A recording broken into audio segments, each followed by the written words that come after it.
Muy buenas noches, amados compañeros, ministros en la Iglesia del Señor Jesucristo en la edad de la piedra angular. ¿Qué hora tenemos, Tirso? 6:30. Estamos comenzando temprano el culto de la noche. Es que Miguel, si coloca esos temas así, pues sale uno tarde siempre. Desde que llegué estoy leyendo y estudiando este tema y otras cosas importantes del programa divino. Y cuando son cosas así, pues toma tiempo. Este misterio del cual, pues, para esta ocasión tenemos la historia del séptimo sello y luego el misterio que necesitamos conocer. O sea, sería el tema, la historia del séptimo sello, el misterio que necesitamos conocer. O sea que eso va junto. Y ahora yo creo que me detuve demasiado de poco tiempo. ¿Saben por qué? Porque desde que Dios colocó a Adán en la tierra, han transcurrido unos 6,000 años. Y miren, Dios ha esperado todo ese tiempo para en este tiempo final darnos a conocer. O sea que Dios ha tardado 6,000 años para darnos a conocer, hablarnos acerca del séptimo sello, hablarnos el misterio del séptimo sello. Y aún, eso es contando solamente 6,000 años de Adán hacia acá. Pero Dios ha tenido ese misterio toda la eternidad en su mente. Y miren todas las generaciones que han pasado. Ve, aparentemente Dios ha tardado mucho, pero lo importante no es cuánto se ha tardado. Lo importante es que a nosotros nos ha tocado el tiempo donde Él daría a conocer ese misterio.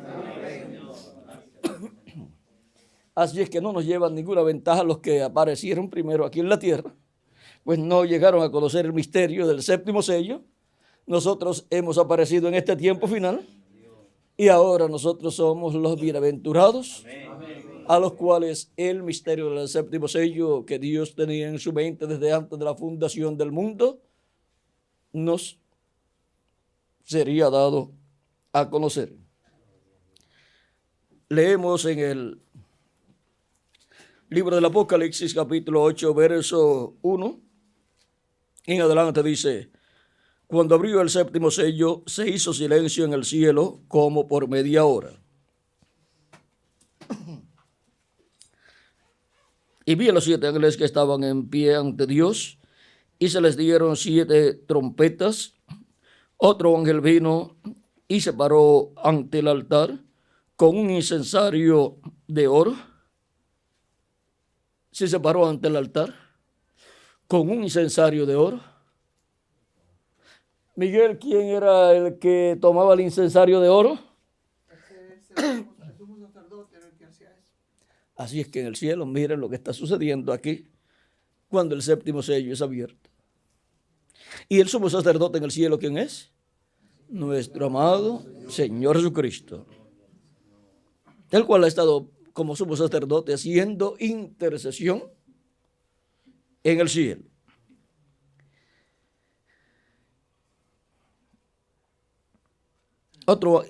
Otro ángel vino entonces y se paró ante el altar con un incensario de oro y se le dio mucho incienso para añadirlo a las oraciones de todos los santos.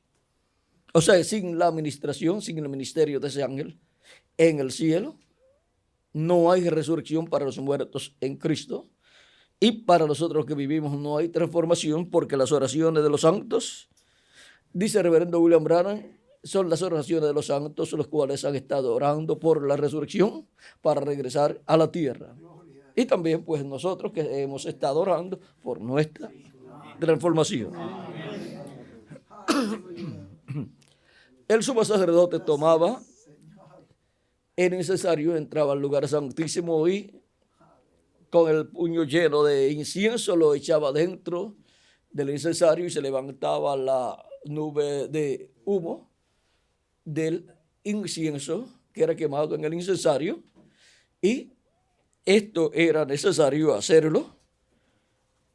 Bueno, aquí estamos comenzando sin leer completamente la escritura, ya hemos comenzado, pero vamos a ver en Levíticos capítulo 16.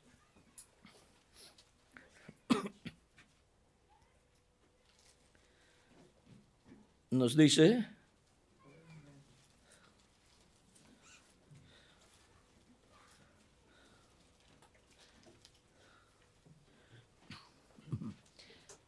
habló Jehová a Moisés después de la muerte de los dos hijos de Aarón, cuando se acercaron delante de Jehová y murieron. Jehová dijo a Moisés: di a Aarón tu hermano que no en todo tiempo entre en el santuario detrás del velo, delante del propiciatorio que está sobre el arca, para que no muera, porque yo apareceré en la nube sobre el propiciatorio. Y luego le dice con todo lo que tiene que entrar dentro del propiciatorio: la sangre de la becerra bermeja, para hacer expiación por él y por sus hijos, por los sacerdotes, y luego de rociar sobre el propiciatorio sacrifica el macho cabrío y entra con la sangre del macho cabrío. La sangre del macho cabrío con la sangre de la becerra es unida en cierto momento y es santificado todo el templo de Dios. Así lo hizo el profeta Moisés cuando dedicó el templo de Dios, el tabernáculo. Y ahora vean ustedes, en todo este pasaje del capítulo 16 nos habla de esto, y ahora vean cuando nos habla del incensario.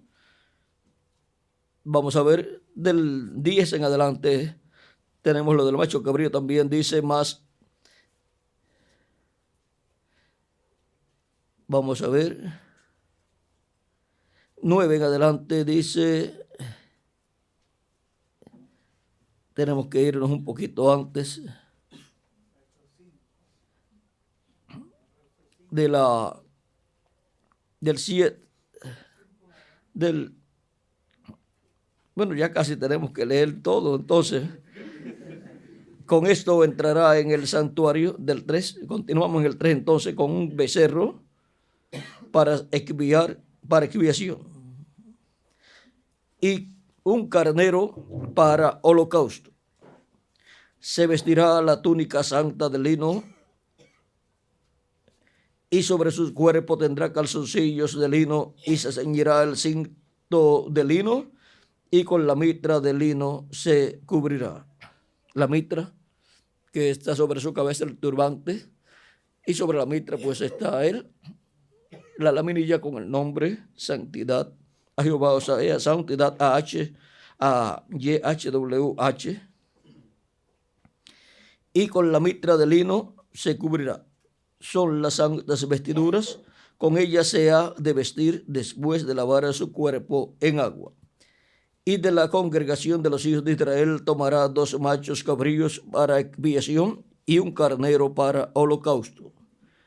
Y hará traer a Aarón el becerro de la expiación que es suyo, y hará la reconciliación por sí y por su casa.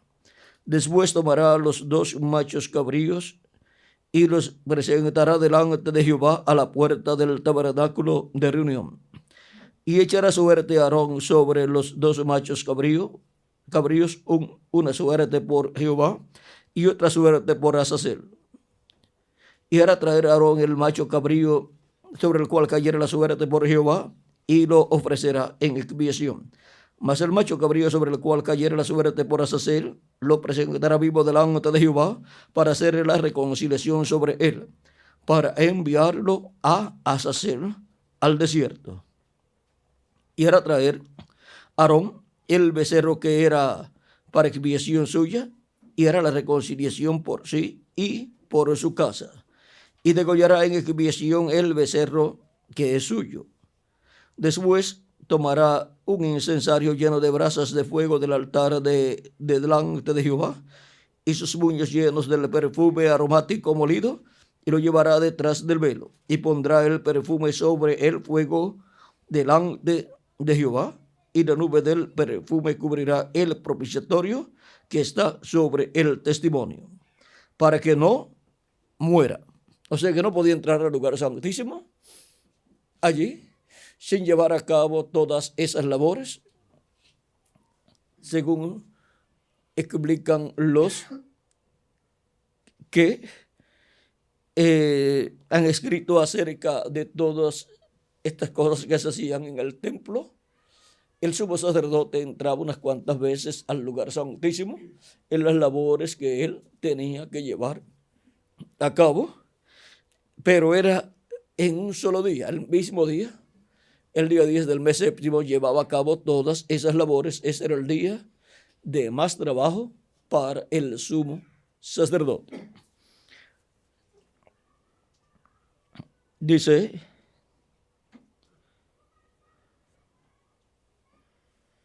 tomará luego de la sangre del becerro y la rociarás con su dedo hacia el propiciatorio al lado oriental. Hacia el propiciatorio esparcirá con su dedo 7 veces de aquella sangre.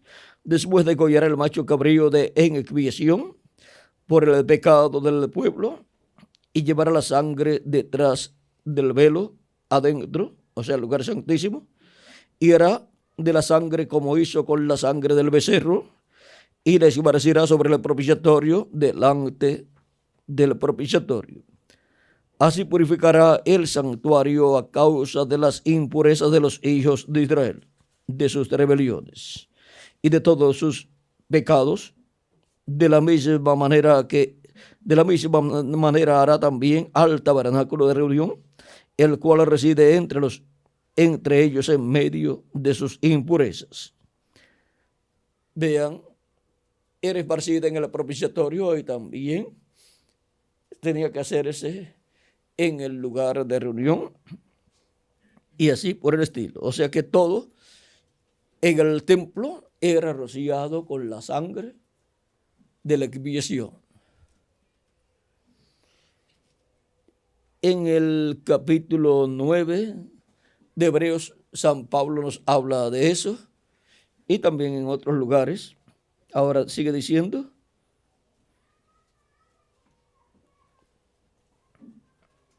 y saldrá al altar que está delante de Jehová, y lo expiará. Y tomará de la sangre del becerro y de la sangre del macho cabrío, y la pondrá sobre los cuernos del altar alrededor, y esparcirá sobre él de la sangre con su dedo 7 veces, y lo limpiará. Como esparció sobre el propiciatorio 7 veces, ahora hace lo mismo sobre ¿qué? Sobre el altar que está delante de Jehová.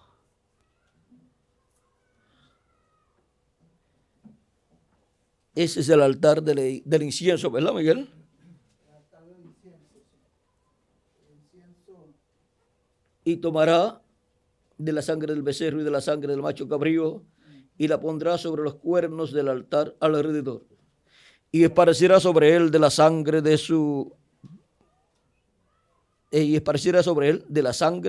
con su dedo 7 veces, y lo limpiará, y lo santificará de las inmundicias de los hijos de Israel. Cuando hubiere acabado de expiar el santuario y el tabernáculo de reunión y el altar, hará traer al macho cabrío vivo, y pondrá Aarón sus manos sobre la cabeza del macho cabrío vivo, y confesará sobre él todas las iniquidades de los hijos de Israel, todas sus rebeliones y todos los pecados, poniéndolos así sobre la cabeza del macho cabrío, y lo enviará al desierto por un hombre destinado para esto. Y aquel macho cabrío llevará sobre sí todas las iniquidades de ellos a tierra inhabitada, y dejará ir al macho cabrío por el desierto. Ahí podemos ver todo lo que era hecho allá en el tabernáculo. Por lo tanto, eso es figura de lo que Cristo hará en el cielo. Y vean ustedes,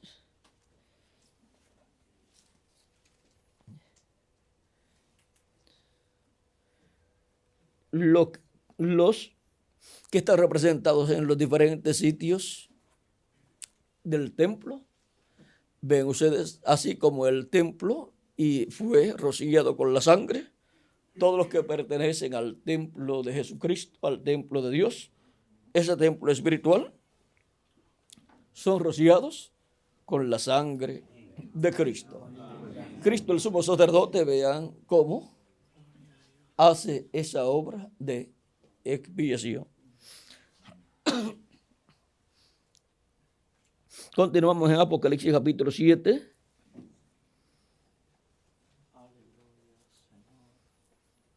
Donde vamos a leer el verso 3, que estábamos leyendo. Otro ángel vino entonces y se paró ante el altar con un incensario de oro, y se le dio mucho incienso para añadirlo a las oraciones de todos los santos, sobre el altar de oro que estaba delante del trono. Y de la mano del ángel subió a la presencia de Dios el humo del incienso con las oraciones de los santos. Y el ángel tomó el incensario y lo llenó de fuego del altar y los arrojó a la tierra, y hubo truenos y voces y relámpagos y un terremoto.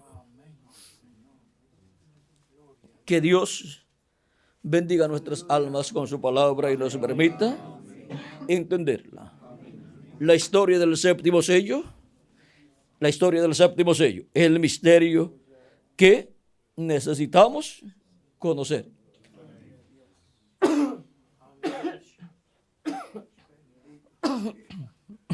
Pueden tomar asiento si tienen la bondad.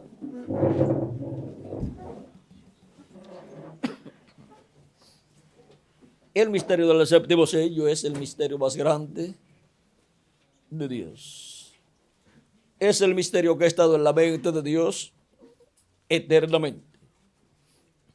Y es el misterio que Él no reveló en edades y dispensaciones pasadas. Solamente Dios dio palabra profética para que así profetizaran los profetas del Antiguo Testamento y los del Nuevo Testamento con relación a la segunda venida de Cristo.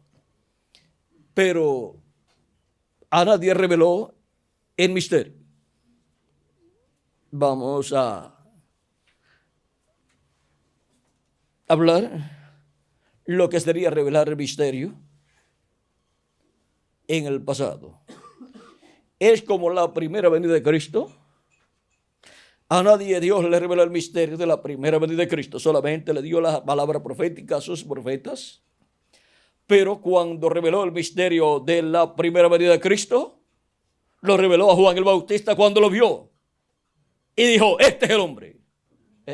Ahí está señalando a Jesús como el hombre, como el cumplimiento de la primera venida de Cristo.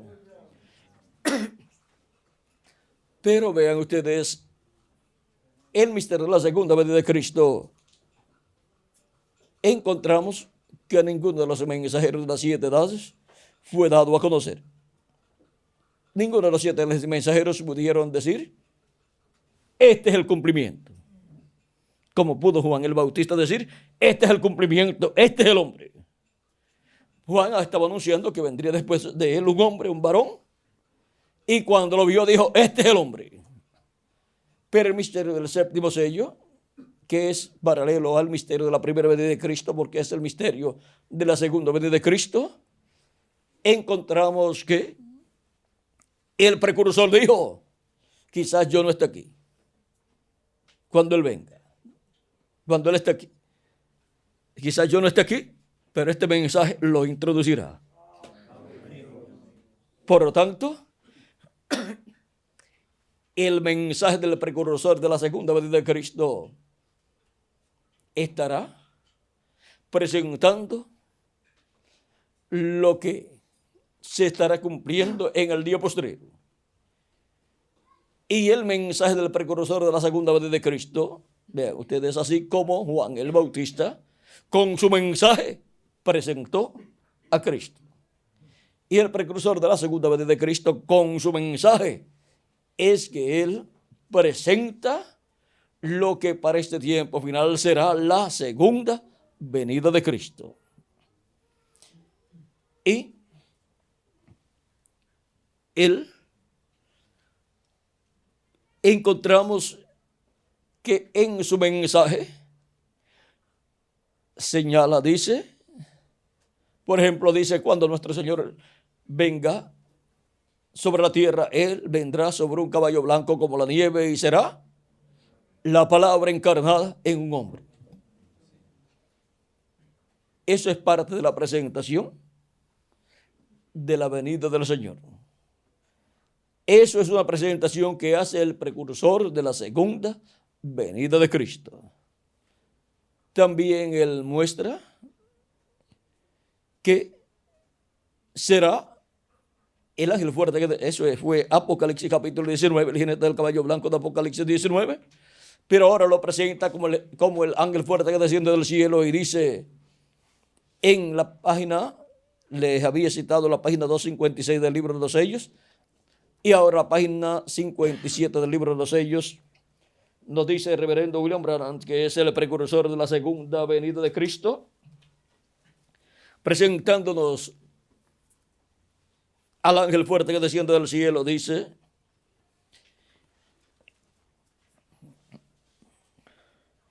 y vi otro ángel fuerte que descender del cielo cercado de una nube y el arco celeste sobre su cabeza. Ahora, si usted se fija bien, notará que esta persona es Cristo, porque aún en el Antiguo Testamento él fue llamado el ángel del pacto, y él ahora viene directamente a los judíos, porque la iglesia ha llegado a su fin. Ahora, continuando, y su rostro era como el sol, y sus pies como columnas de fuego. ¿Recuerdan el ángel de Apocalipsis capítulo 1? Este es el mismo, y un ángel es un mensajero. Un ángel es un mensajero, y él es un mensajero a Israel. Ve usted, la iglesia está a punto de ser raptada. Él viene por su iglesia. Ahora fíjese bien. Y tenía en su mano un librito abierto. Y es Cristo el que viene. Cristo, el ángel fuerte que desciende del cielo. Y ahora,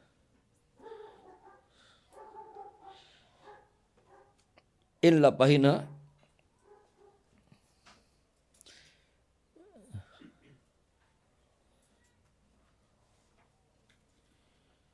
vamos a ver una página donde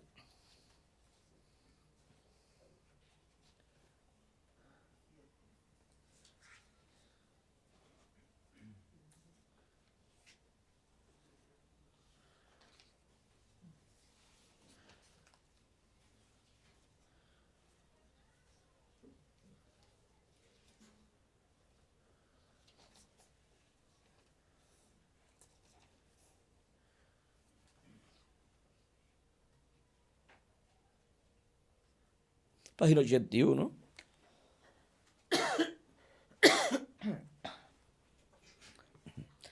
Dice el penúltimo párrafo, dice, ahora fíjense bien, entonces es él, el Cordero, quien toma su lugar majestuoso cuando sus santos llegan para coronarle. Cuando sus santos llegan para coronarle, Rey de reyes y Señor de señores. Ve usted, en Apocalipsis 16 vemos que el tiempo se acaba. Y ahora, siendo que este ángel fuerte es Cristo, el ángel del pacto que desciende del cielo, y viene, y los santos vienen para coronarle. Vamos a ver aquí un poquito. En Apocalipsis capítulo, en la página 277 del libro de los sellos dice: orando pedimos que el Espíritu Santo venga ahora mismo. El jinete del verdadero caballo blanco. ¿Quién es el jinete del caballo blanco de Apocalipsis 19? El Espíritu Santo, el ángel del pacto, el ángel fuerte que desciende del cielo. Mientras su espíritu, el Espíritu de Cristo, entra en confrontación con el anticristo y él llame los suyos. Y ahora, cuando nuestro Señor Jesucristo aparezca sobre la tierra, él vendrá sobre un caballo blanco como la nieve. Y será la palabra encarnada en un hombre. Y ahora la página 134 de los sellos dice, y noten ustedes, cuando este Espíritu Santo que tenemos llegue a encarnarse, el que está en nuestro medio ahora mismo en la forma del Espíritu Santo, cuando él llegue a ser encarnado en la persona de Jesucristo, entonces nosotros le coronaremos como Rey de Reyes y Señor de señores. Para la coronación como Rey de Reyes y Señor de señores, tiene que hacerse carne. Porque un espíritu no puede ser coronado.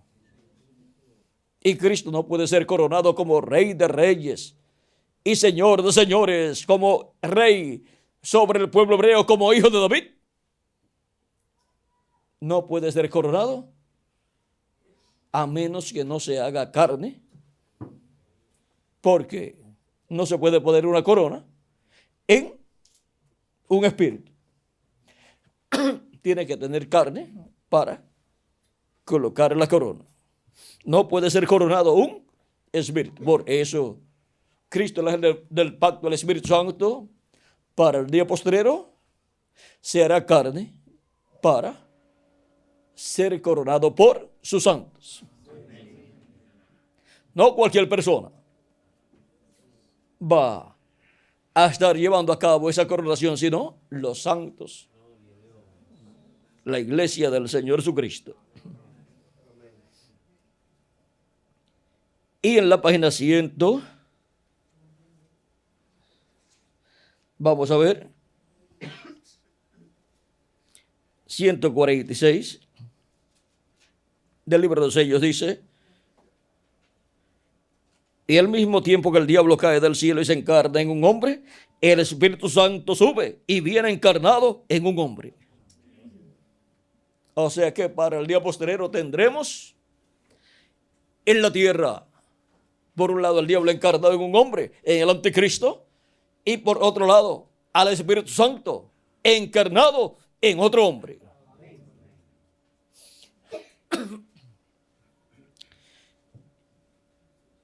Y en la página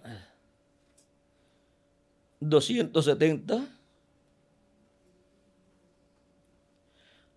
dice, aquí viene la vida, aquí vemos la vida y la muerte llegando a su último encuentro. El caballo blanco de vida verdadera y el caballo amarillo de credos mezclados. La cosa está llegando a un verdadero reto. ¿Y dónde será el reto? Pues en el monte de Sion.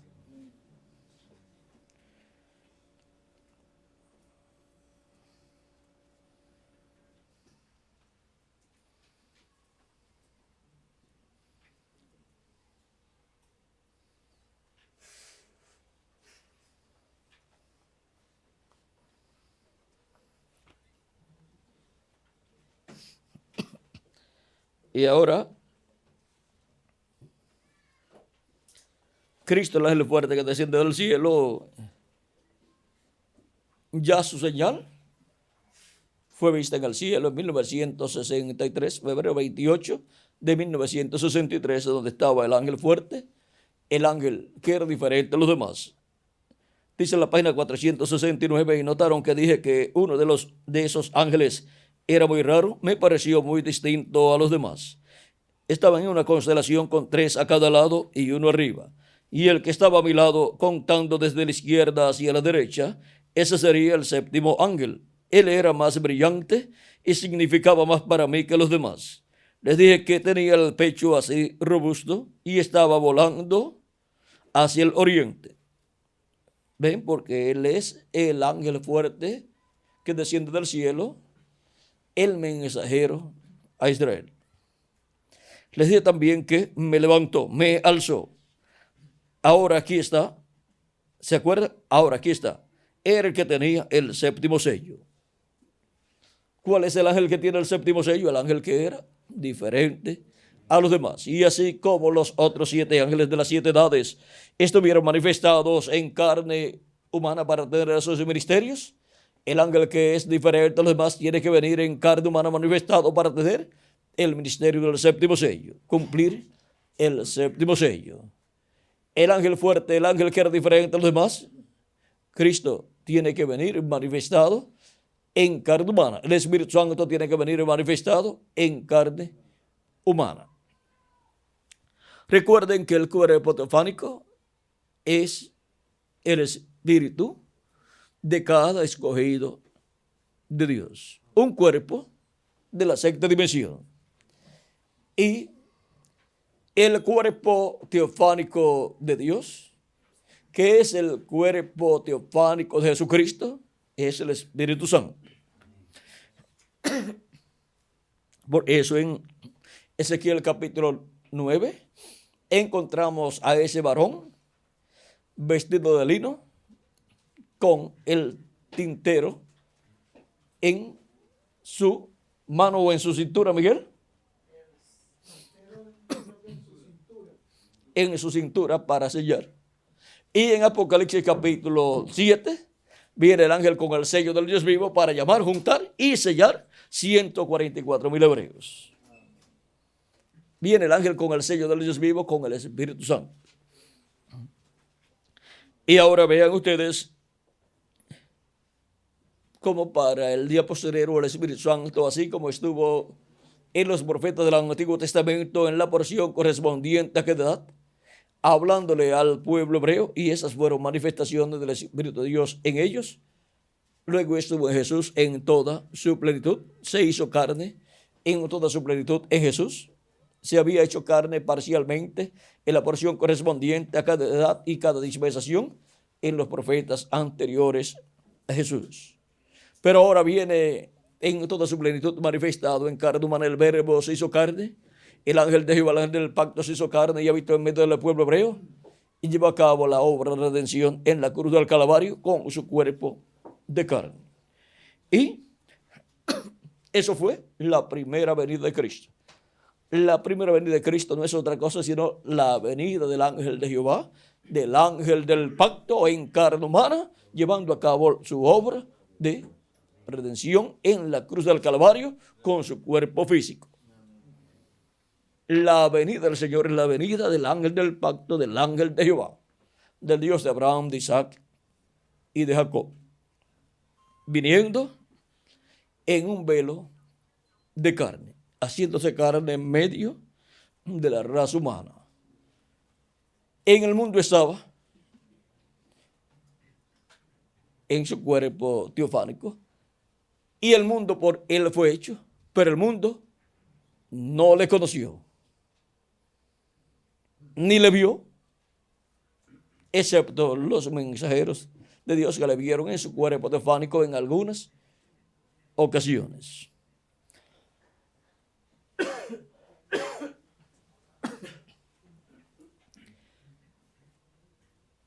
El verbo que era con Dios y era Dios es el logos que salió de Dios.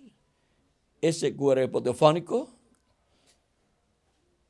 el cual lo vemos manifestado en forma de una columna de fuego y en algunas ocasiones lo vemos en la forma de un hombre, de un ángel, en un cuerpo angelical de otra dimensión. Porque Dios hace a sus ángeles espíritu y a sus ministros llama de fuego. Así es que podemos ver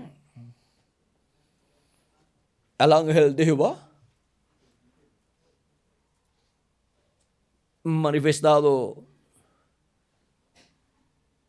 en espíritu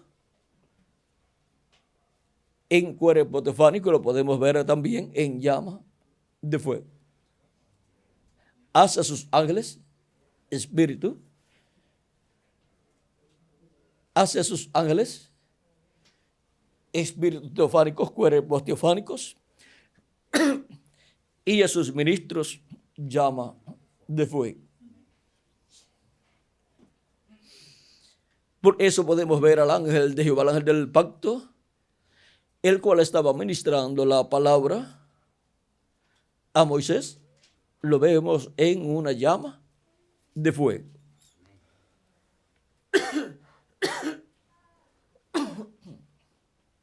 Y ahora, cuando hablamos del Hijo de Dios, hay escrituras que nos hablan del Hijo de Dios como el Hijo primogénito, pero también hay escrituras que nos hablan como el Hijo unigénito. Cuando nos habla como el Hijo primogénito, no encontramos ninguna contradicción aparente ahí, porque Dios tiene muchos hijos, pero el primero es Jesucristo. Pero cuando nos habla del Hijo unigénito y saber que Dios tiene muchos hijos, entonces encontramos como una aparente contradicción. Porque si es el Hijo unigénito, entonces Dios no tiene más hijos. Pero miren ustedes lo sencillo que es. En el principio era el Verbo. Y el Verbo era con Dios. Y el Verbo era Dios. Por Él fueron hechas todas las cosas. Y sin Él nada de lo que ha sido hecho fue hecho. En Él estaba la vida. Y la vida era la luz de los hombres. La luz en las tinieblas resplandece. Y ahora, dice, y aquella luz verdadera que alumbra a todo hombre venía a este mundo. ¿Y cómo venía este mundo? Iba a venir en forma de hombre. Iba a venir en carne humana. Iba a venir como un profeta. A lo suyo vino. Y los suyos no le recibieron. También decía anterior a eso, aquella luz verdadera que alumbra a todo hombre venía a este mundo. En el mundo estaba y el mundo no le conoció. Y el mundo por él fue hecho, pero el mundo no le conoció. A lo suyo vino, o sea, el pueblo hebreo, y los suyos, o los suyos, no le conocieron o no le recibieron. Mas a todos los que le recibieron, les dio potestad de ser hechos hijos de Dios. Si Jesucristo es el unigénito Hijo de Dios, entonces ¿cómo Dios va a tener otros hijos? Dejaría de ser Jesucristo el unigénito Hijo de Dios. Pero miren lo sencillo que es todo. Nosotros somos redimidos por Cristo y por medio del Espíritu de Cristo, al creer en Él como nuestro Salvador, lavar nuestros pecados en su sangre y recibir su Espíritu Santo, obtenemos el nuevo nacimiento. Y así nacemos por medio de la palabra incorruptible, que es Cristo, el ángel del pacto. Y nosotros, ¿dónde estábamos? ¿Y dónde estaba la creación? En Cristo. Eso significa que nosotros y también toda la creación, los ángeles, los arcángeles, todo ha venido de Cristo, el ángel del pacto, el Verbo. Por él fueron hechas todas las cosas. Y nuestra vida está escondida ¿dónde? En Cristo. Nosotros venimos a ser manifestados como hijos de Dios al nacer de nuevo. Nuestra alma pertenece a Dios, es parte de Dios, viene de Dios, y ahora por medio del nuevo nacimiento, a través del Espíritu de Cristo, a través del Logos, el Verbo, el Espíritu Santo, el ángel de Jehová, el ángel del pacto, obtenemos el nuevo nacimiento y obtenemos un cuerpo teofánico de la sexta dimensión. ¿Y qué está sucediendo ahí en el programa divino? Es el cumplimiento de la ley de la reproducción.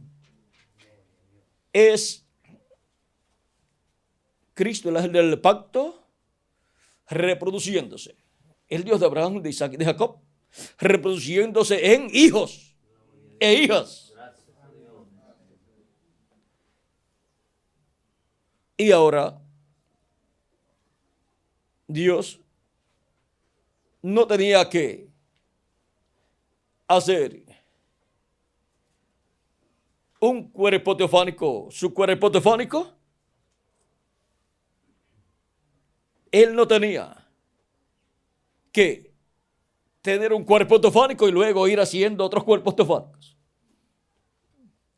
Del cuerpo teofánico de Dios, llamado el ángel de Jehová o ángel del pacto, que es el Hijo de Dios, porque Hijo de Dios es el Espíritu Santo, Hijo de Dios es el ángel de Jehová, el ángel del pacto.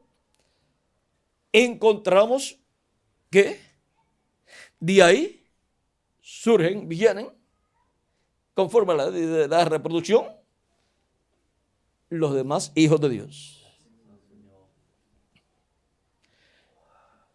Y para el día postrero,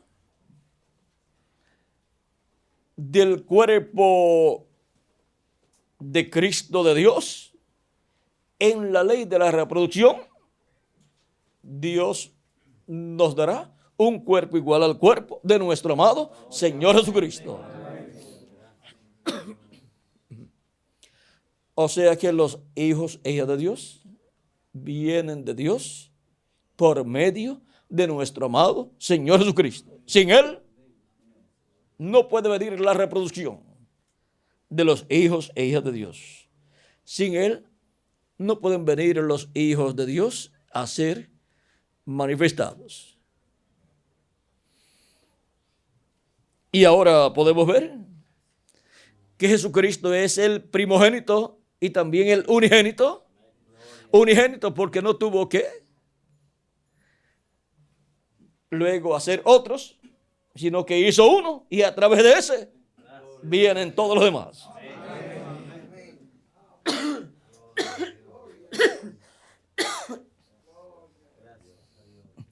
A través de ese vienen todos los demás, el cuerpo teofánico de todos los demás y luego el cuerpo físico de todos los demás. En palabras más claras, Dios no tiene que, para dar el cuerpo físico y eterno a usted y glorificado, ir a una virgen y crear en ella un cuerpo para decirle, este va a ser tu cuerpo. Por medio de Cristo y su cuerpo glorificado, vendrá nuestro cuerpo eterno y glorificado de parte de Dios. Porque tiene que ser una parte de Él mismo, de su cuerpo glorificado. Así como nuestro cuerpo teofánico tiene que ser una parte de su cuerpo glorificado. O de su cuerpo teofánico. Y no se va poniendo más pequeño su cuerpo teofánico y tampoco se pondrá más pequeño su cuerpo físico. Miren, una madre y un padre tienen un niño, 2 niños, 3 niños y siguen siendo normalmente del mismo tamaño. Y la madre que da luz, vean ustedes, tuvo ese niño ahí o niña, nació y sigue viviendo. Y más bien algunas veces se pone más gruesa en vez de ponerse más delgada. O sea, más gruesa de lo que estaba antes de estar embarazada. Y luego vamos viendo que la familia va creciendo.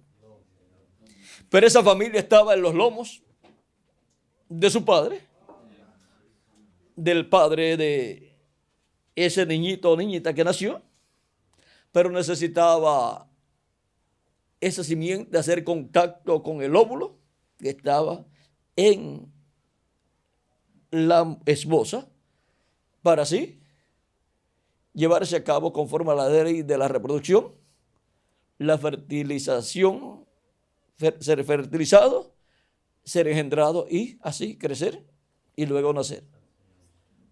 Pero en el programa de reproducción de Dios para con sus hijos es por creación divina. Así es que en el programa de creación divina, vean ustedes cómo es que del Espíritu de Dios obtenemos el cuerpo teofánico. Obtenemos el nuevo nacimiento y así por consiguiente el cuerpo teofánico. Y ahora encontramos al Hijo de Dios antes de venir en carne humana a través del nacimiento, a través de la Virgen María. Lo encontramos al Hijo de Dios en su cuerpo teofánico. Por eso él podía decir, antes que Abraham fuera o fuese, yo soy. Él podía decir, Abraham deseó ver mi día, lo vio y se gozó. Eso está en San Juan capítulo 8, verso 56 en adelante. Hemos visto cómo era Jesucristo, el Hijo de Dios. Y ahora el Hijo de Dios ha venido al mundo en carne humana y lo conocimos por el nombre de Jesús. Y para el día posterior, el ángel de Jehová, el ángel del pacto, el Hijo de Dios. Y por cuanto todo hijo viene en el nombre de su Padre, vean ustedes, por eso el ángel de Jehová tiene el nombre eterno de Dios, YHWH, y por eso cuando le habló a Moisés y Moisés le preguntó, si ellos me preguntan cuál es tu nombre, ¿qué yo les diré a ellos? Él le dijo, le dirás, yo soy, me envió a vosotros. Yo soy el que soy. Y dirás a ellos, yo soy, me envió a vosotros. Eso es YHWH, me envió a vosotros. Y ahora el Hijo de Dios ha venido en carne, dice San Juan. Y cualquiera que no confiese que el Hijo de Dios ha venido en carne, que Jesucristo ha venido en carne, es anticristo. Y ahora encontramos a Jesucristo, el Hijo de Dios, el cual estaba en su cuerpo teofánico, viniendo velado en un cuerpo de carne humana. Y ahora tenemos al Hijo de Dios en cuerpo teofánico y tenemos al cuerpo físico como Hijo de Dios.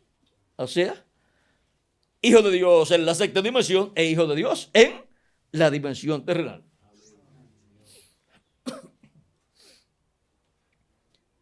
Y ahora nosotros, hijos de Dios en la sexta dimensión, pero nuestro cuerpo todavía no está como cuerpo de hijo de Dios, sino cuerpo de papá y mamá. pero pronto estará nuestro cuerpo, nuestro nuevo cuerpo, el cuerpo eterno y glorificado como un cuerpo de Hijo de Dios, eterno, inmortal y glorificado igual al cuerpo de Jesucristo nuestro Salvador. Ahora hemos visto a Jesucristo como el Hijo primogénito. ¿Primogénito? ¿Por qué?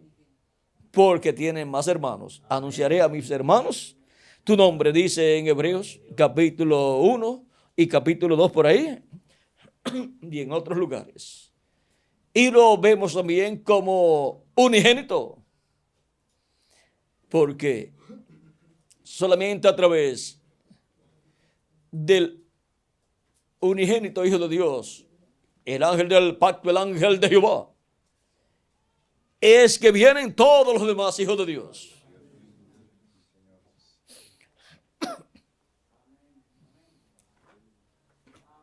Los arcángeles, los ángeles, los querubines, todos los profetas, todos los hijos de Dios, el universo completo, toda la creación viene del Hijo de Dios.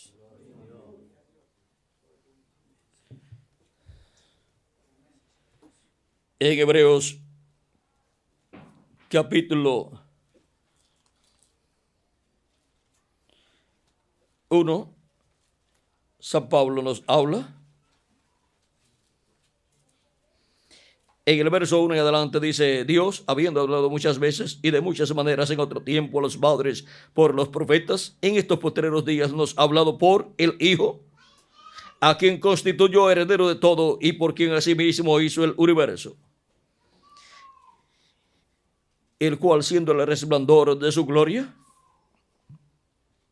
y la imagen misma de su sustancia, y que sustenta todas las cosas con la palabra de su poder, habiendo efectuado la purificación de nuestros pecados por medio de sí mismo, se sentó a la diestra de la majestad en las alturas.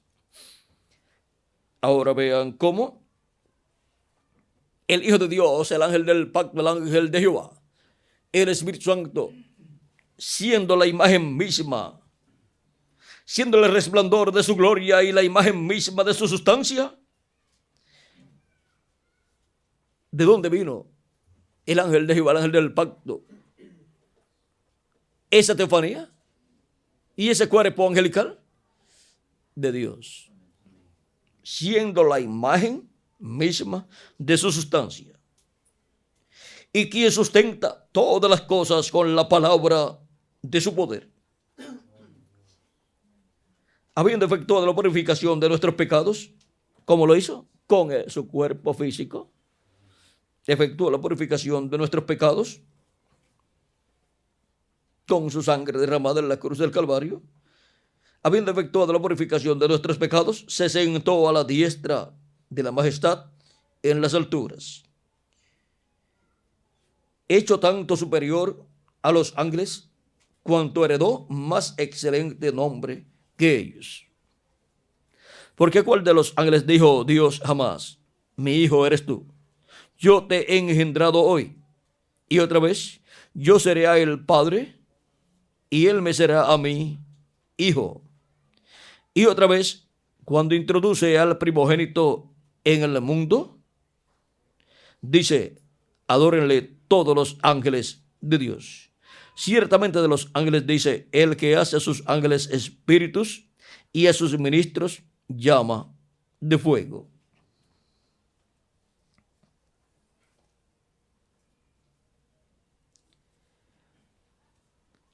Y del verso 13 en adelante dice: pues ¿a cuál de los ángeles dijo Dios jamás: siéntate a mi diestra? ¿A cuál de los ángeles dijo Dios: siéntate a mi diestra, sea allá en el trono de él, en el cielo? A nadie, solamente a Jesucristo. Hasta que ponga a tus enemigos por estrado de tus pies. ¿No son todos espíritus y ministradores, o sea, los ángeles, enviados para servicio a favor de los que serán herederos de la salvación? Ahora el Padre a nadie ha sentado en su trono, a nadie ha colocado a su diestra, solamente a Jesucristo cuando ascendió al cielo victorioso. Se sentó en el trono de Dios. Pero ahora Jesucristo dice, al que venciere yo le daré que se siente conmigo en mi trono, así como yo he vencido y me he sentado con mi Padre en su trono. Ahora podemos ver que no es el Padre sentando al vencedor, a este vencedor, en su trono en el cielo, porque ya sentó a Jesucristo en su trono en el cielo. Ahora es Jesucristo el que sentará en su trono, el trono de David, al vencedor. Y así como tuvo que ser el Hijo de Dios. O sea que no podía ser un siervo, sino un hijo. El que se sentaría en el trono de Dios en el cielo. Ahora, para la promesa de sentarse en el trono de Cristo, con Cristo, un vencedor, tiene que ser un hijo de Dios por medio del segundo Adán, por medio de nuestro amado Señor Jesucristo. Y vamos a ver.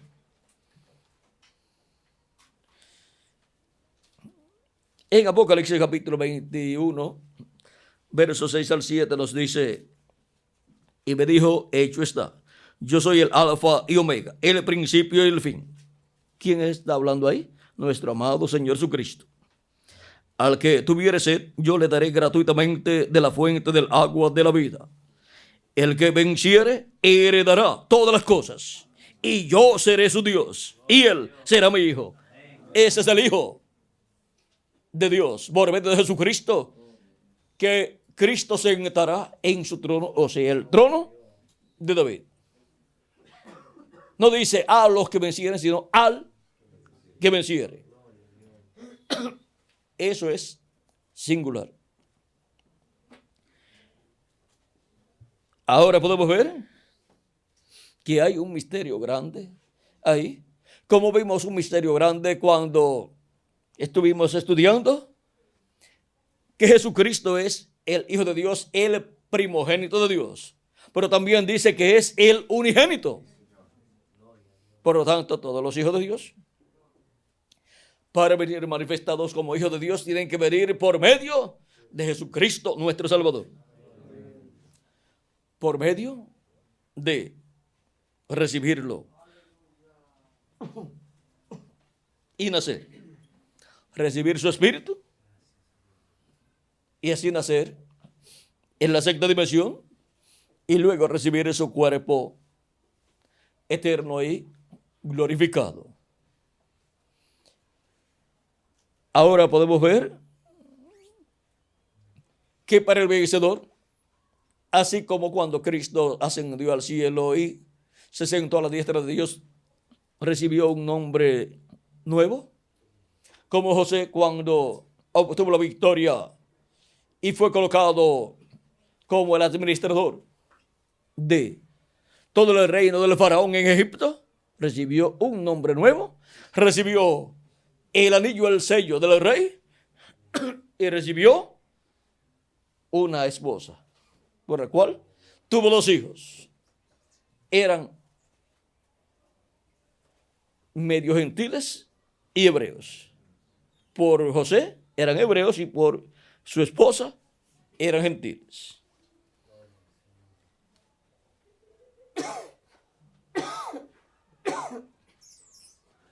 José, por cuanto fue el primogénito de Jacob por medio de su esposa Raquel,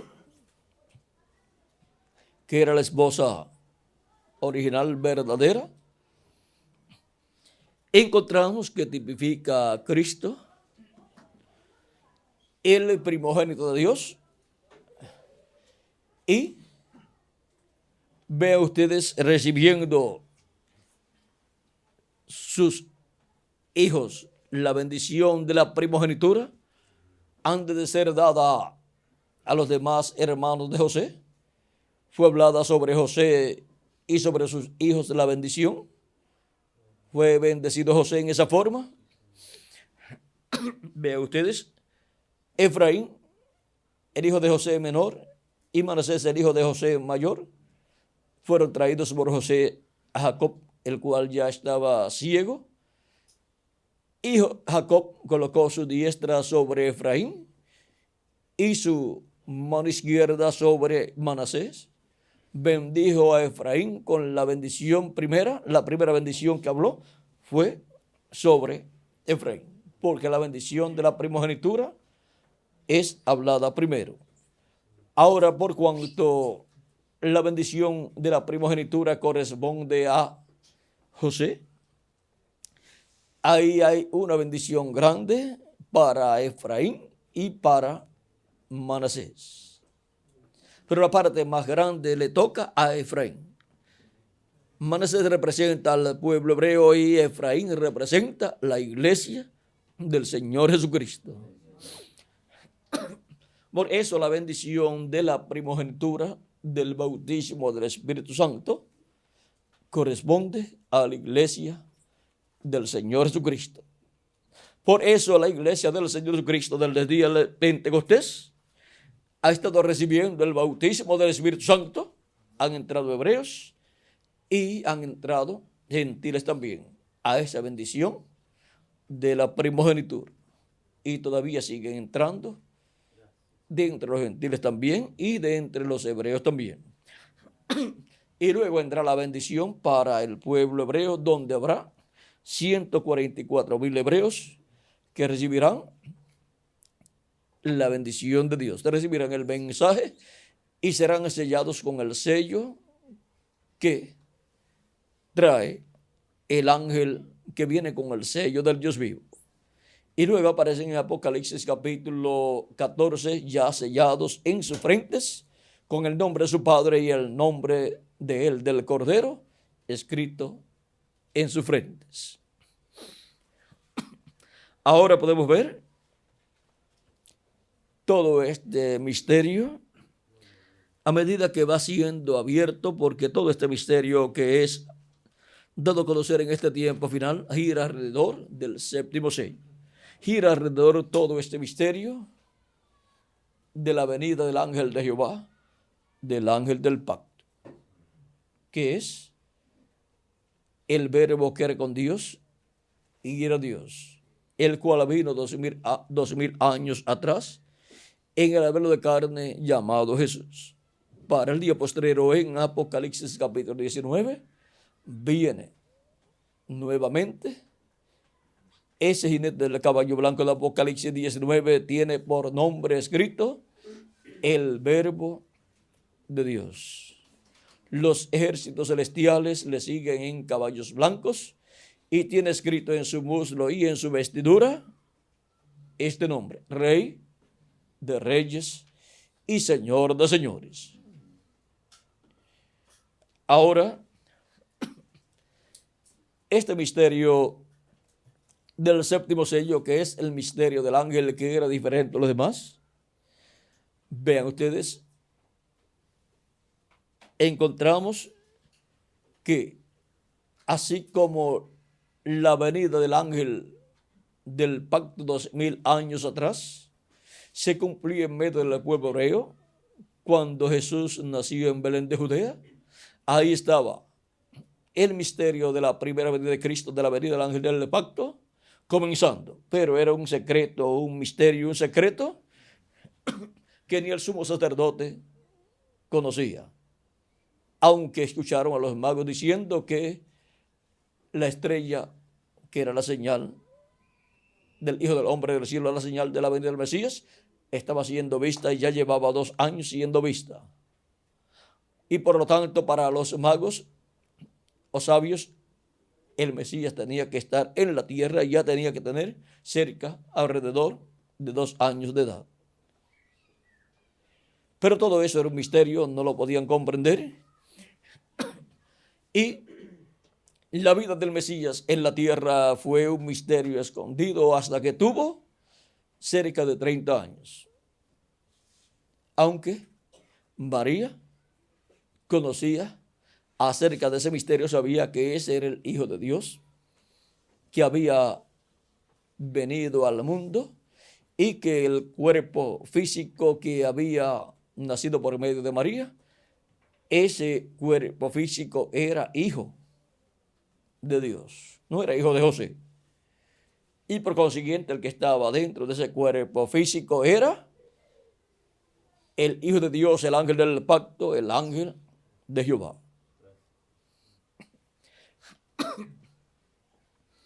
Por eso Jesús podía decir, yo he descendido del cielo. Fue el ángel de Jehová que descendió del cielo como hijo de Dios. Y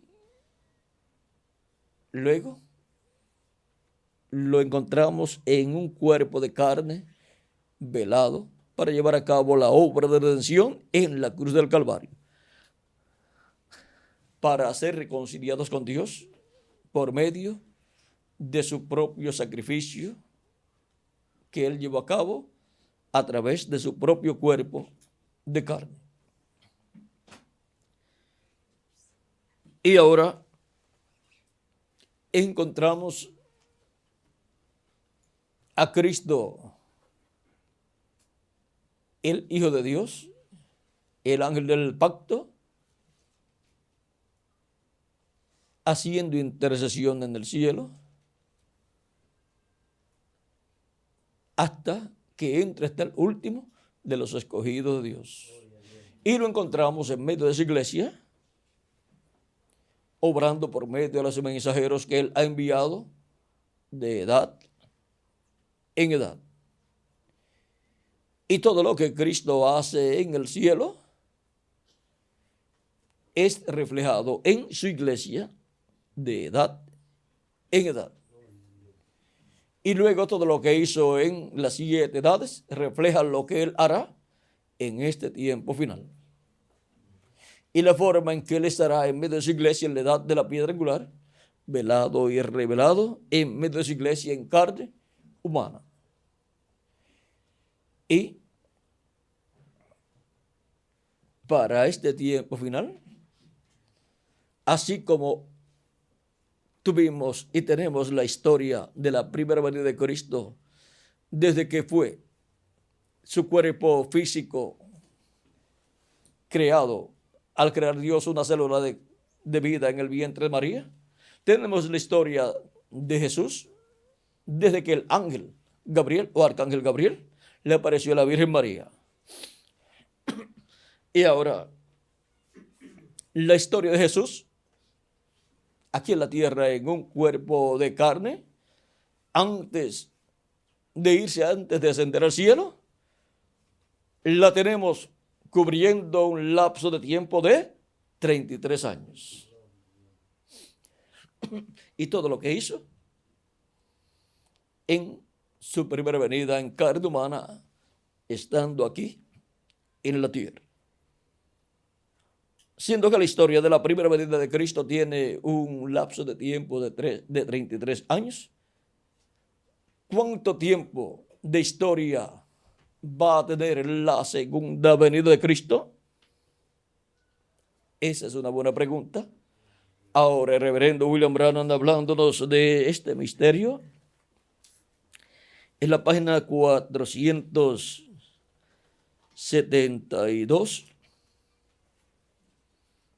nos dijo,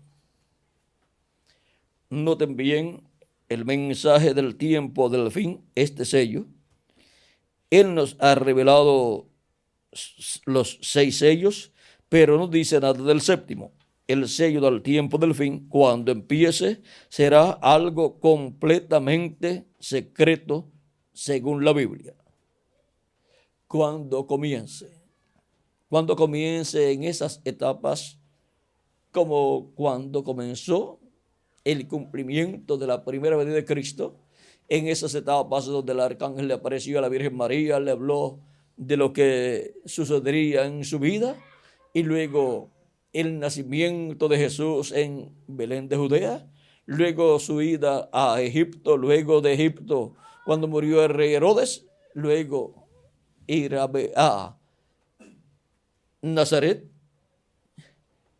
y luego criarse en Nazaret, tener cerca de 30 años allá, viviendo como un ciudadano de Nazaret y siendo un carpintero, oficio que aprendió desde niño, porque desde cierta edad en adelante todos los hebreos tenían que aprender un oficio para que pudieran sostener a su familia y aunque estudiaran en la universidad, antes ya habían obtenido el oficio, porque de los 13 años en adelante, tenían que ocuparse en aprender un oficio. Y así, vean ustedes, no hubo niños vagos. Algunas veces hay gente vaga porque no aprendieron un oficio cuando eran jovencitos y después no encuentran dónde trabajar porque no saben hacer nada. Ahora, podemos ver que toda esa vida de Jesús hasta los 29 años y medio fue un misterio. Solamente tenemos el caso ahí de cuando nació en Belén de Judea, los pastores fueron, y también cuando ya tenía como 2 años de edad, cuando llegaron los sabios que le llaman los magos, y luego cuando fue a Egipto y cuando de Egipto fue a Nazaret. Y luego cuando tenía 12 años, y después de los 12 años ya no sabemos más de Jesús hasta que tiene cerca de 30 años. O sea que transcurrieron unos 16 años, diríamos, y medio, o 16 años, de 16 a 17 años, sin saber de la vida de Jesús. Pero él, por cuanto era carpintero, pues tenía que estar trabajando. Trabajaba en la construcción, en su oficio de carpintero, para sostener la familia.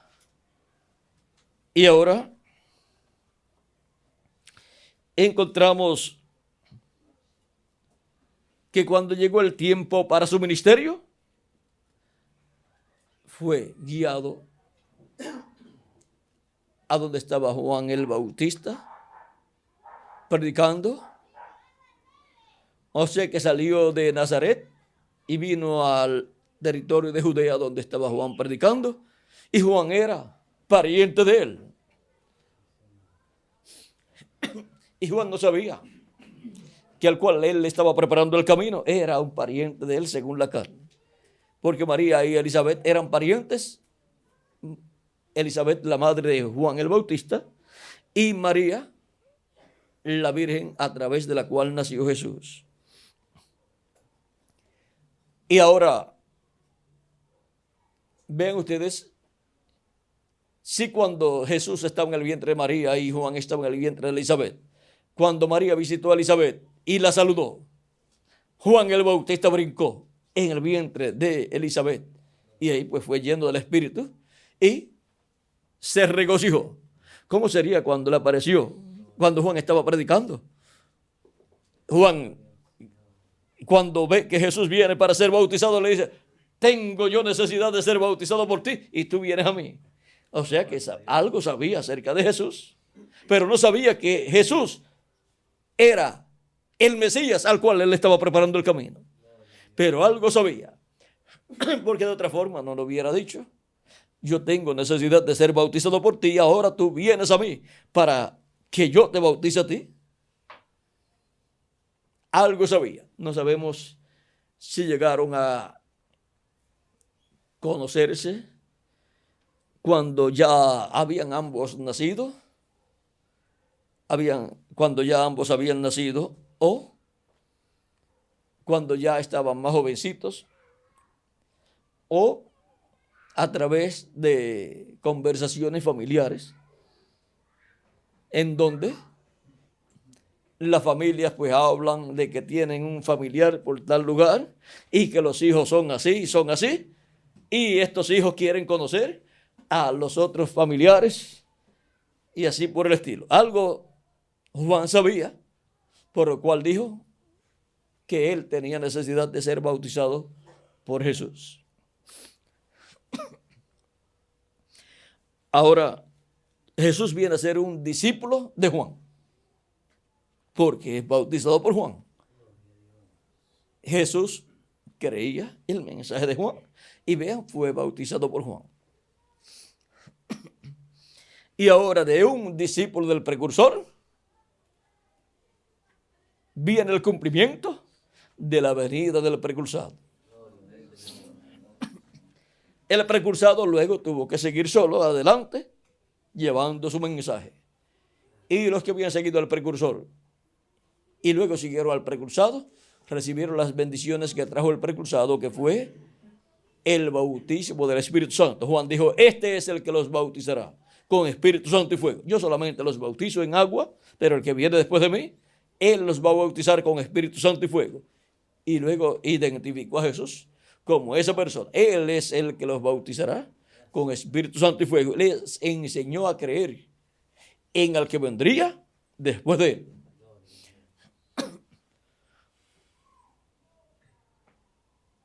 De muy poco sirve creer en el precursor y no creer en el precursado. Y de nada sirve creer en el precursor y rechazar y ser incrédulo al precursado.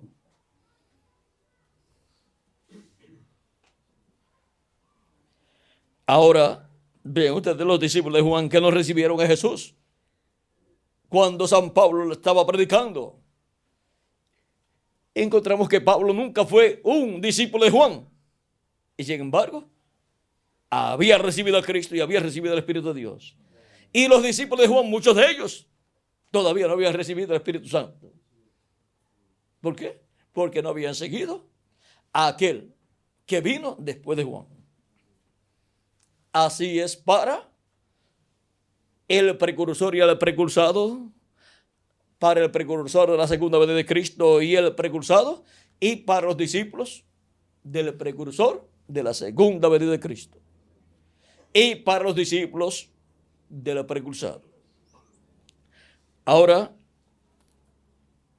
el misterio del séptimo sello, en la historia del séptimo sello, dice el precursor de la segunda venida de Cristo, que en su comienzo será un misterio por completo. Por lo tanto, no se sabe cuánto tiempo pasará el séptimo sello siendo un misterio sin ser abierto, hasta que sea abierto y conocido por los escogidos de Dios del día posterior. Y para aquellos para los cuales será abierto, pues ellos dirán, el séptimo sello es el misterio más grande de Dios, que estuvo en la mente de Dios eternamente, pero ya no es un misterio para mí, porque ya ha sido abierto para mí el misterio del séptimo sello. Y he obtenido el conocimiento del misterio que yo debo conocer en este tiempo final para ser transformado y llevado con Cristo a la cena de las bodas del Cordero. Amén.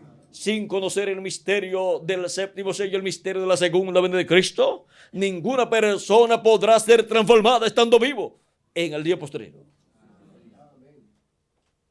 Y sin el cumplimiento del misterio del séptimo sello, los muertos en Cristo no pueden ser resucitados en cuerpos eternos y nosotros que vivimos no podemos ser transformados. Por eso es tan importante conocer el misterio del séptimo sello, conocer la historia del séptimo sello y así conocer el misterio que nosotros necesitamos conocer para obtener el cuerpo físico eterno y glorificado, así como para obtener el cuerpo teofánico cuerpo angelical.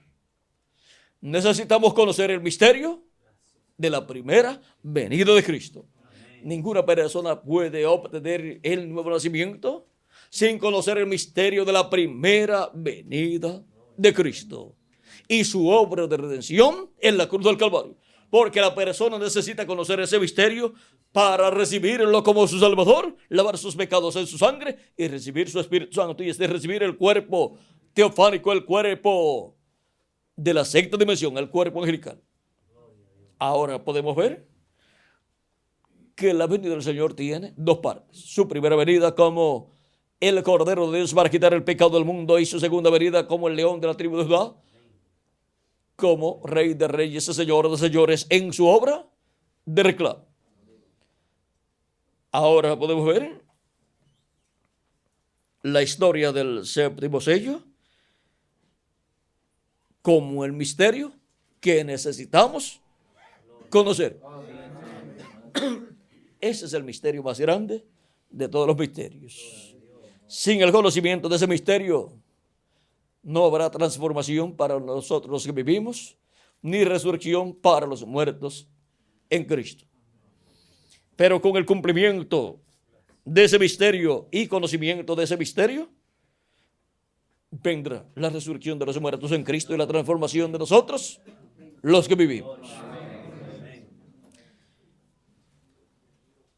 Recuerden que en la historia de la primera venida de Cristo hubo diferentes etapas en la vida de Jesús. Y las etapas hasta que tenía casi 30 años, ven ustedes, encontramos que solamente la aparición de Gabriel dándole la noticia a la Virgen María, luego el nacimiento de Jesús en Belén de Judea, luego su ida a Egipto para ser protegido de Herodes, y luego cuando murió Herodes, el regreso a la tierra de Israel, pero no a Belén, porque el hijo de Herodes, ¿cómo se llamaba? Miguel Arquilaos. Arquelao, como también sabía que Herodes estaba buscando al Mesías para matarlo y había mandado a matar a todos los niños de 2 años hacia abajo, si regresaba a José con María y con Jesús a Belén de Judea, y se corría la noticia que allí estaba un niño que tenía cierta edad y no había muerto cuando Herodes mandó matar a todos los niños, y había quedado uno vivo, pues el hijo de Herodes lo hubiera mandado a matar.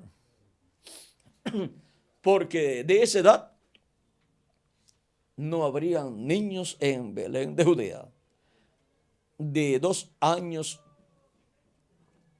hacia abajo, no habrían niños en Belén de Judea. Por lo tanto, sí,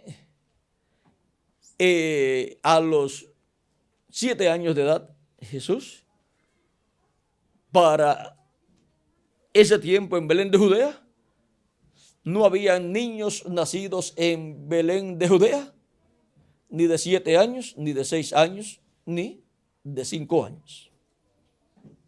Si aparecía alguno nacido en Belén de Judea, se le había escapado al rey Herodes.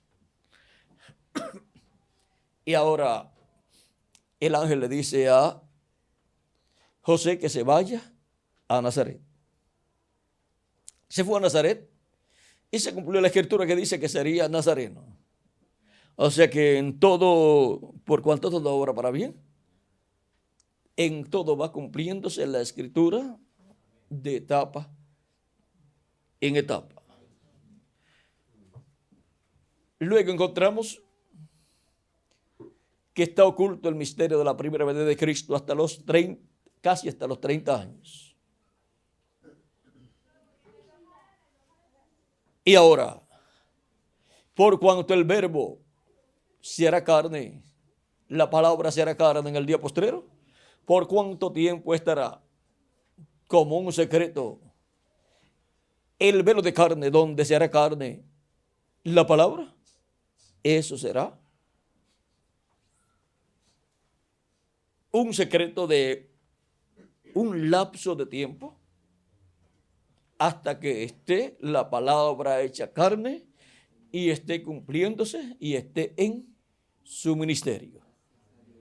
O sea que el comienzo, dice el reverendo William Branham, será un misterio por completo. O sea que nadie se va ni a imaginar tal cosa. Luego, cuando ya comenzó su ministerio y él estaba mostrando las promesas de la venida del Señor, de la venida del Mesías, y diciéndole al pueblo, hoy se ha cumplido esta escritura delante de vosotros, identificándose él como el cumplimiento de la promesa de la venida del Mesías.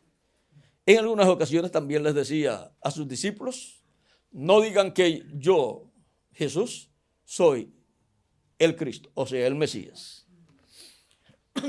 Hubo etapas bajo el ministerio de Jesús en donde los discípulos tenían que guardar en secreto, no podían estar proclamándolo así en algunas etapas o momentos porque había peligro. Dicen la escritura que en una ocasión le dijeron a Jesús, mira, Herodes te busca para matarte. En otra ocasión, cuando mató a Felipe, cuando Herodes mató a Juan el Bautista, Jesús se fue de ese territorio. Porque el próximo que el rey buscaría para matar sería a Jesús. Jesús se cuidó porque él no podía morir en cualquier tiempo, sino en el tiempo señalado por la Escritura. Tenía que ser la víspera de la Pascua, no de cualquier Pascua, sino de la Pascua correspondiente al programa de Dios para la muerte de Jesús, para llevar a cabo la obra de redención en la cruz del Calvario. La muerte de Jesús en otro tiempo no tendría valor. No tendría valor profético para cumplir la obra del sacrificio representado en los sacrificios que el pueblo hebreo efectuaba. Por eso el enemigo de Dios quería, por medio de los instrumentos que tenía, del rey Herodes y de otros instrumentos, matar a Jesús. Pero vean ustedes, Cristo decía, nadie me quita la vida, yo la pongo por mí mismo para volverla a tomar. Ahora, podemos ver que Dios tenía un programa y lo estaba llevando a cabo por medio de Jesús. Y hubo ocasiones en que Jesús ni parecía ser el Mesías. Hubo ocasiones que ni parecía ser el Mesías, pero era el Mesías. Ahora, Cristo abrió ese misterio a sus discípulos, a los creyentes en él. Pero aún con todo y estar abierto, ellos no comprendían toda la labor que él estaba llevando a cabo. Y en algunas ocasiones algunos quisieron coronarlo y proclamarlo el rey. Y él se iba de en medio de ellos. Eso fue cuando hizo el milagro de la multiplicación de los panes y de los peces. Los discípulos de Jesucristo no conocían el programa divino que se estaba llevando a cabo en Jesús.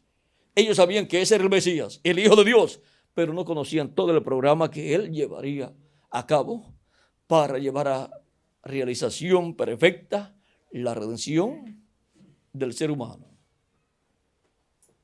Y ahora, nosotros no conocemos todos los pormenores de todo ese programa divino de la segunda venida de Cristo. Pero sabemos que estará cumpliéndose cada parte del programa divino correspondiente a la segunda venida de Cristo para nuestra transformación.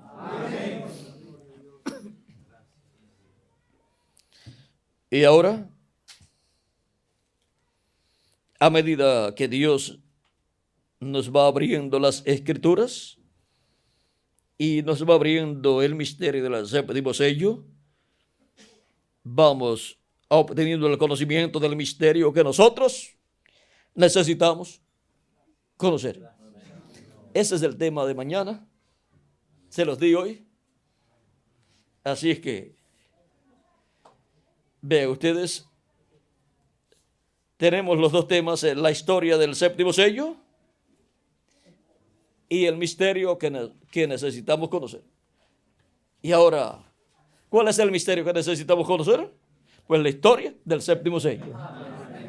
La historia del séptimo sello, el misterio que necesitamos conocer.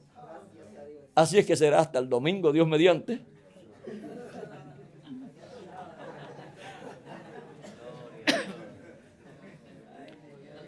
Porque ¿qué más le podré decir yo? Bueno, sí le puedo decir algo. Que más claro, no canta un gallo.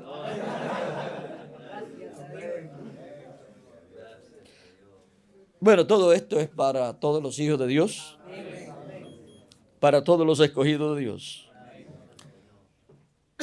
Pero tenemos que ser entendidos. Miren, para yo en muchas ocasiones, en algunos mensajes, dar claro algunas cosas, tomo algunas veces media hora o una hora hablando, mostrando a través de todas las escrituras, todo, para que así el fundamento sobre lo cual está basado lo que voy a hablar esté bien colocado. Ahora una persona que viene y se para y dice algo así abiertamente y habla un misterio abiertamente, lo dice sin dar a conocer todo el fundamento profético que hay desde el Antiguo Testamento hasta el Apocalipsis, es un irresponsable. Y esa persona tendrá problemas delante de Dios. Porque esa persona con la forma de hablar hace tropezar a otras personas. Lo mejor, por eso Dios nos ha dado máquinas de videos, grabadoras, imprentas y todo, para que las personas escuchen estos misterios, leyéndolos o en videos o en cintas magnetofónicas y reciban todo el fundamento para que así, al escuchar estos misterios siendo dados a conocer, estén bien fundados y lo crean con todo el alma, para que no tropiecen.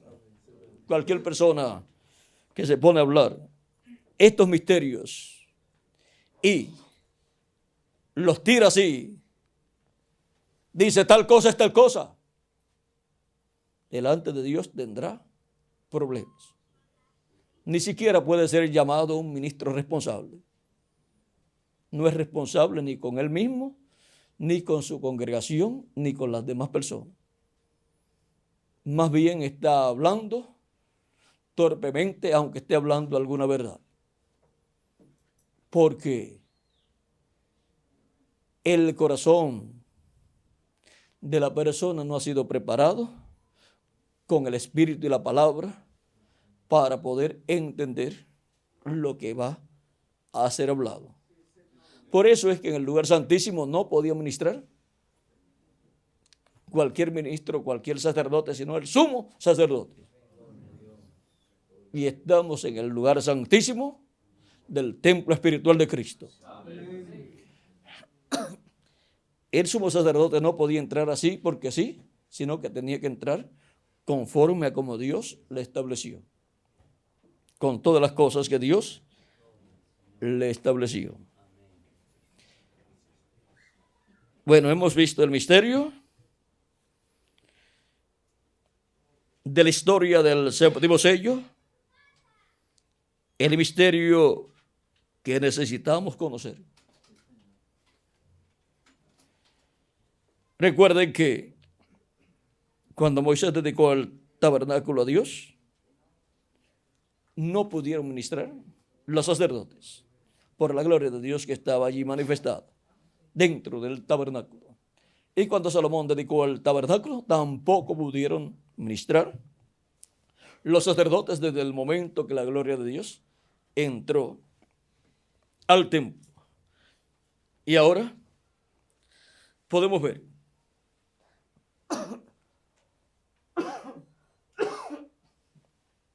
que el ministerio para el día postrero será el ministerio de Cristo, de Moisés y de Elías en el cuerpo místico de Cristo, y con ese ministerio será que Cristo obrará localmente, internacionalmente y mundialmente.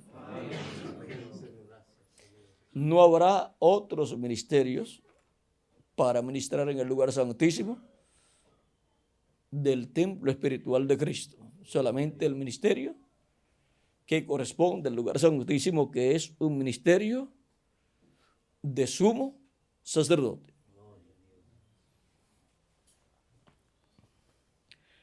Por eso algunas veces ustedes encontrarán que el sumo sacerdote tomaba mucho tiempo para llevar a cabo su labor. Vean ustedes, el día 10 del mes séptimo le tomaba todo el día hasta terminar y hacer bien las cosas, porque de eso dependía la reconciliación del pueblo hebreo con Dios para ese año. Y de lo que Dios estará haciendo en nuestro tiempo, lo que Cristo estará haciendo en el cielo y lo que Cristo estará haciendo en su templo espiritual, depende la reconciliación en lo físico de todos los hijos e hijas de Dios.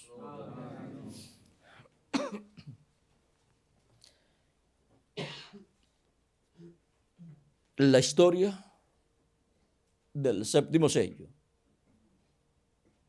el misterio que necesitamos conocer.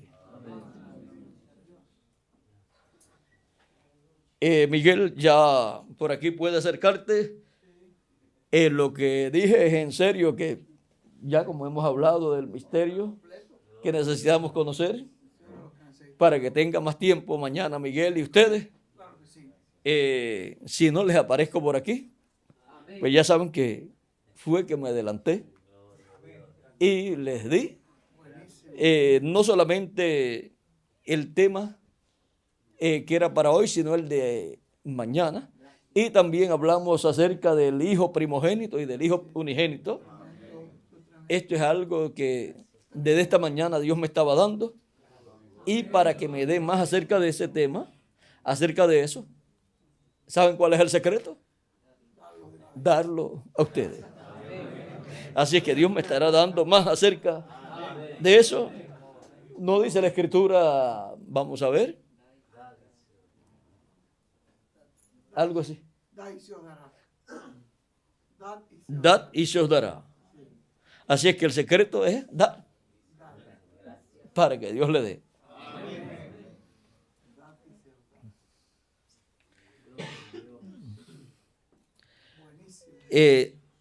Este misterio, todavía hay muchas cosas acerca del Hijo de Dios como primogénito y como unigénito. Ya vimos el misterio, es el unigénito y hay más hijos de Dios. Cualquier persona dice, pero ¿cómo puede ser posible? No sé qué pensarán los grandes estudiosos en cuanto a que es el unigénito y sin embargo hay más hijos. Y en una casa en donde hay muchos hijos, hay un primogénito, pero no unigénito. Unigénito es el único, ¿verdad? Por lo tanto, no puede ser el unigénito, sino puede ser el primogénito, pero no el unigénito. Pero donde hay uno solo, ahí sí, ya ese es el único. Ahora, siendo que Jesús dice que tiene hermanos, no dijo, por cuanto lo hiciste a uno de estos, mis hermanos más pequeños. Dice que somos sus hermanos. Está hablando de nosotros, está hablando de los miembros del cuerpo místico suyo. Y si él dice que somos sus hermanos, y dice, anunciaré a mis hermanos tu nombre, dice Cristo, en la profecía, lo cual él cumple. Si él dice que tiene hermanos, ahora miren cómo es que viene. Y sigue siendo el unigénito, pero por medio de él, por la ley de la reproducción, vean ustedes, Dios se está reproduciendo. Se está reproduciendo en hijos e hijas suyas. Hijos e hijos, hijas e hijos de Dios. Y ese es un misterio grande. Ese sería un tema, Miguel, como la multiplicación o reproducción de los hijos e hijas de Dios.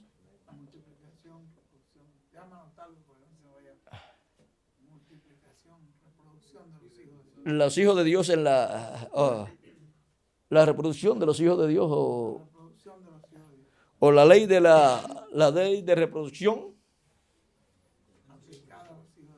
en los hijos de Dios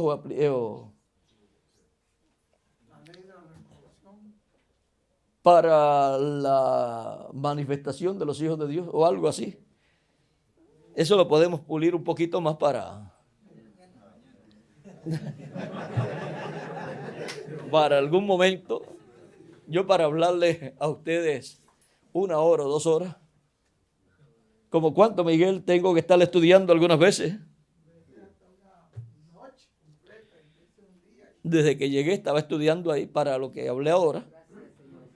Y algunas veces hasta que no tengo bien todas las cosas o no he terminado, pues tengo que tomar tiempo. Algunas veces estoy en Puerto Rico 1 semana completa o 3 o 4 días estudiando para predicar el domingo en la mañana y el domingo en la tarde.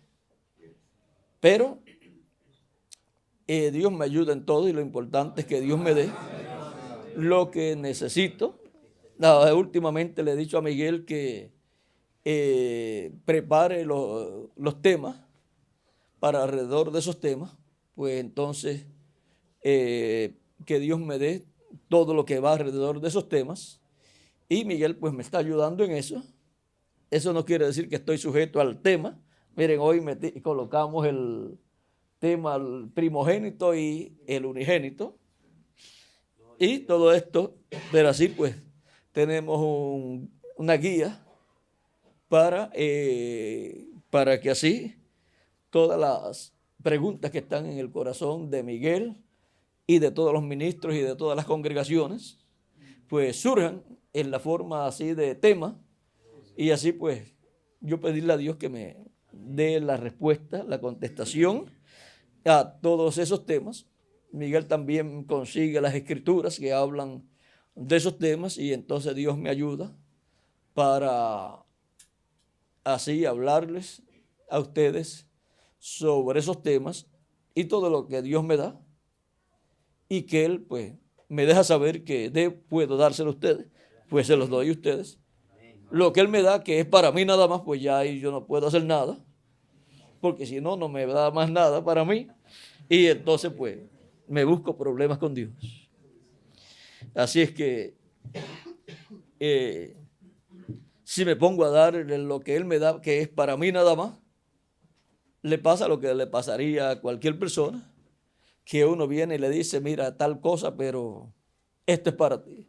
Y después se para y lo dice, pues ya uno sabe que a ese no le puede decir más nada, porque lo va a decirle a todo el mundo, entonces mejor uno lo dice a todo el mundo si es que puede ser dado para todo el mundo y lo dice con la base escritural correspondiente para que sea de bendición. Bueno, eso me pasó en una ocasión en donde, o en algunas ocasiones en que teníamos reuniones de ministros y después hubo algunos ministros, pues se le había dicho que eso era para ministros y después algunos ministros, no sé si de los que habían estado o de los que no habían estado, que consiguieron la cinta, lo tomaron, se la pasaron a su congregación y dijeron, esto es lo que no querían que ustedes oyeran. Algo así. Y entonces, pues lo que es para ministros, pues se habla ya en en los términos y en la forma para ministros.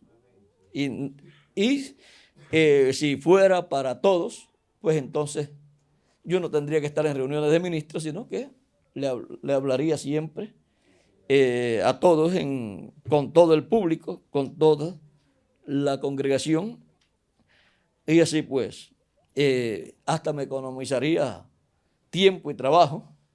Pero las reuniones de ministros son muy buenas y nos unen más, y podemos ver la bendición que hay para los ministros del día postrero. Podemos ver que es un privilegio grande ser un ministro de Cristo en este tiempo final, y que nuestro trabajo en el Señor no es en vano. Nuestro trabajo en el Señor será recompensado por Cristo, y de acuerdo a lo que hagamos en su obra, será lo que obtendremos en el reino milenial, y será lo que obtendremos como galardones cuando Él reparta los galardones en la cena del Cordero. Así es que nuestro trabajo en el Señor lo que hace es que nos coloca en la posición correcta que nos corresponde para obtener la herencia que Cristo, desde antes de la fundación del mundo, ha elegido para cada uno de ustedes y para mí también. Amén. Bueno, ya Miguel está por aquí, Tirso está por aquí también. Que las bendiciones de Jesucristo, el ángel del pacto, sean sobre todos ustedes y sobre mí también, y nos use grandemente su obra en este día postrero, y nos siga revelando todas las cosas que necesitamos conocer en este tiempo final, las cuales giran alrededor del séptimo sello. Y pronto se complete el número de los escogidos de Dios, y pronto todos los muertos en Cristo sean resucitados en cuerpos eternos, y nosotros los que vivimos seamos transformados. Amén. En el nombre eterno del Señor Jesucristo, amén y amén. Y llevados todos a la cena de las bodas del Cordero en el cielo. Amén y amén. Que Dios les bendiga y les guarde. Gloria a Dios. Dime la historia de Cristo. Estábamos en eso, sí, hablando de la historia de Cristo. Amén. Séptimo sello. Amén.